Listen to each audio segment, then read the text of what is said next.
Tem frase que quando sai de um púlpito já vem com cara de versículo, peso de autoridade e tom de ameaça. Não toqueis no ungido. E talvez o mais perigoso nessa frase não seja o som dela, é o efeito, porque na prática ela já foi usada para calar denúncia legítima, proteger pecado escondido e fazer gente ferida se sentir culpada por enxergar o óbvio. Pensa na cena. Um líder erra, manipula, mente, humilha, distorce ou calavra, mas em vez de arrependimento vem o escudo. Cuidado com o que você fala, não toque no ungido de Deus.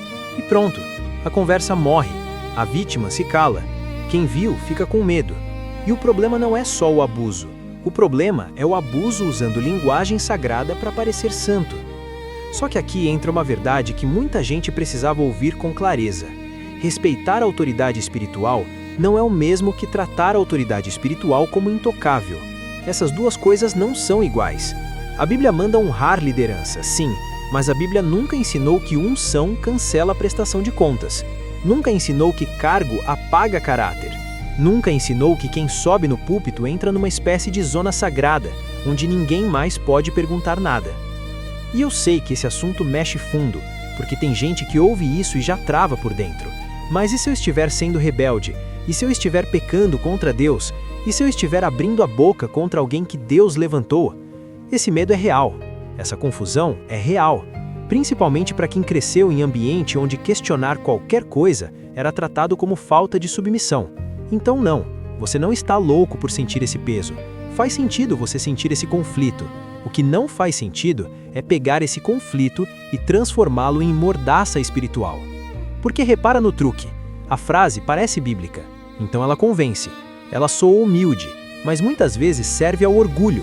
Ela parece defender a obra de Deus, mas às vezes está só defendendo a imagem de homens. E quando isso acontece, o versículo deixa de funcionar como verdade e começa a funcionar como proteção de sistema. Agora, olha a parte que quase ninguém te contou. Quando o Salmo 105 diz, "Não toqueis nos meus ungidos", ele não está criando uma doutrina de imunidade pastoral para líderes modernos.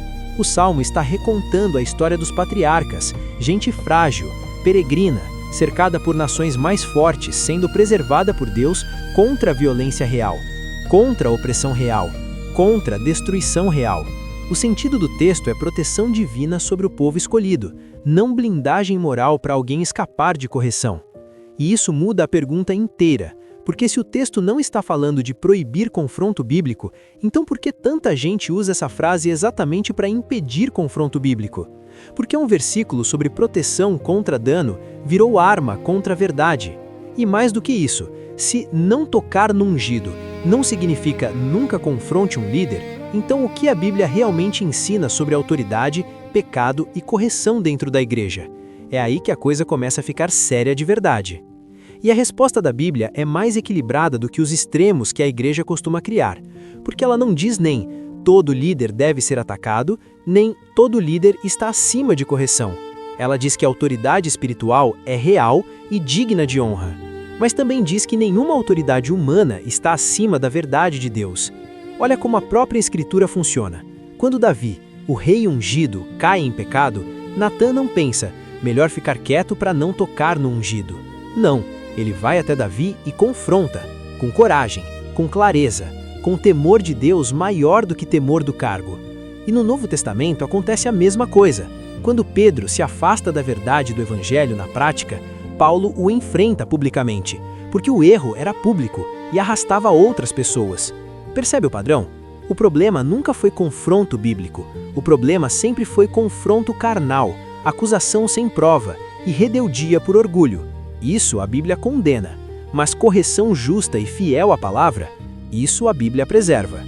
É por isso que 1 Timóteo 5 é tão importante.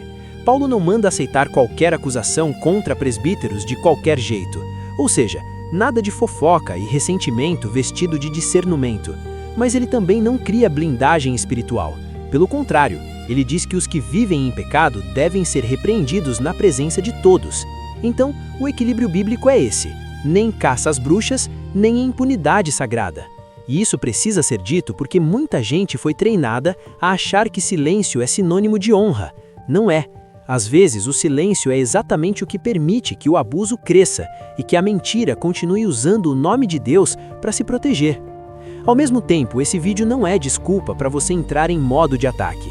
A Bíblia não autoriza orgulho, exposição irresponsável ou prazer em derrubar líderes. Isso também é pecado. Então a pergunta certa não é só posso confrontar. A pergunta certa é: estou buscando verdade, justiça, arrependimento e proteção do rebanho? Ou só estou reagindo na carne? Esse filtro muda tudo, porque a autoridade espiritual saudável não teme exame bíblico. Liderança fiel sabe que está debaixo da palavra antes de falar a palavra. Sabe que unção não anula arrependimento. Sabe que chamado não substitui caráter. Então, se você já foi silenciado por essa frase, ouve isso com calma. Recusar manipulação não é tocar no ungido.